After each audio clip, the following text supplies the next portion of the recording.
Assalamualaikum warahmatullahi wabarakatuh. Perkenalkan, nama saya Dianta Pramudia dari Fakultas Hukum Universitas Lampung.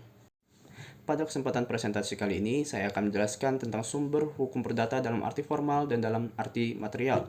Dan juga saya akan menjelaskan sistematika hukum perdata menurut ilmu pengetahuan hukum dan juga Burgerlich Wetbook. Serta saya akan menjelaskan hukum perdata dalam arti luas dan dalam arti sempit. Mengacu pada buku Hukum Perdata Indonesia, karya Profesor Abdul Qadir Muhammad, arti dari sumber hukum perdata ialah asal mula hukum perdata atau tempat di mana hukum perdata ditemukan. Asal mula itu menunjuk kepada sejarah asalnya dan pembentuknya.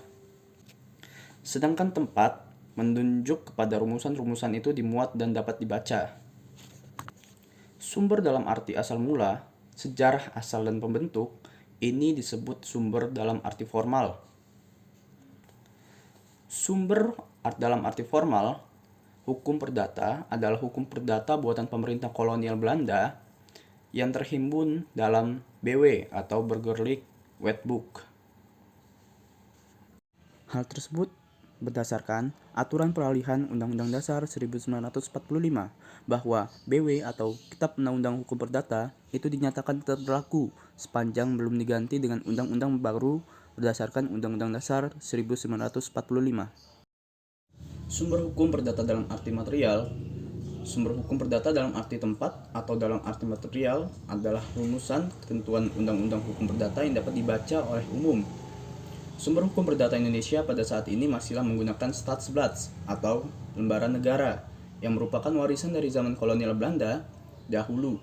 Lalu, sumber hukum perdata Indonesia yang lainnya yaitu jurisprudensi Mahkamah Agung Republik Indonesia dan sebagian kecil dari lembaran negara Republik Indonesia yang memuat hukum perdata nasional Republik Indonesia.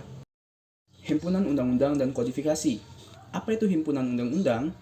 Menurut buku Hukum Perdata Indonesia, karya Profesor Abdul Qadir Muhammad, undang-undang dan peraturan pelaksanaannya itu dapat dihimpun dalam satu bundel peraturan perundang-undangan.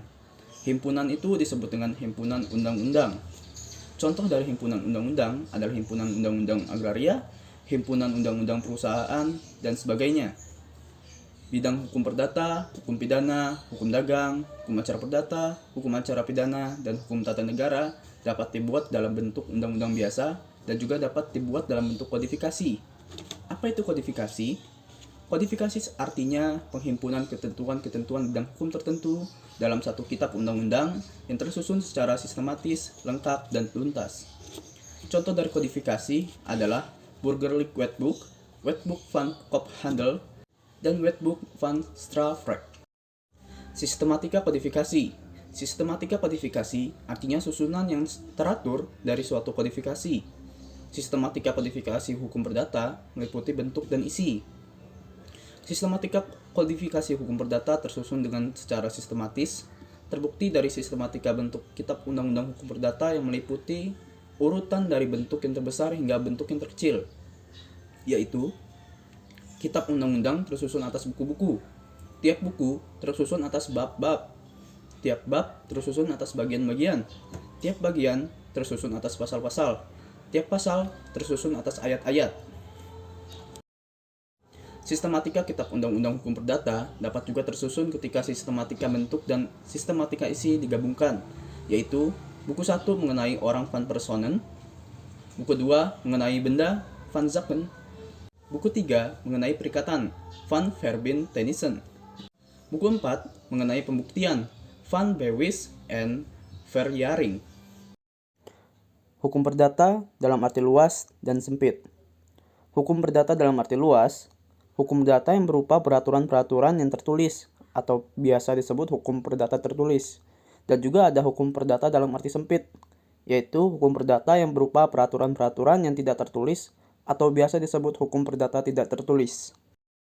Alhamdulillahirrabbilalamin, telah berakhirnya presentasi saya tentang sumber hukum perdata dan sistematika hukum perdata. Saya sangat mengharapkan saran dan kritik dari para pendengar. Jika saya memiliki kesalahan dalam materi dan penyebutan dalam materi saya minta maaf. Wassalamualaikum warahmatullahi wabarakatuh.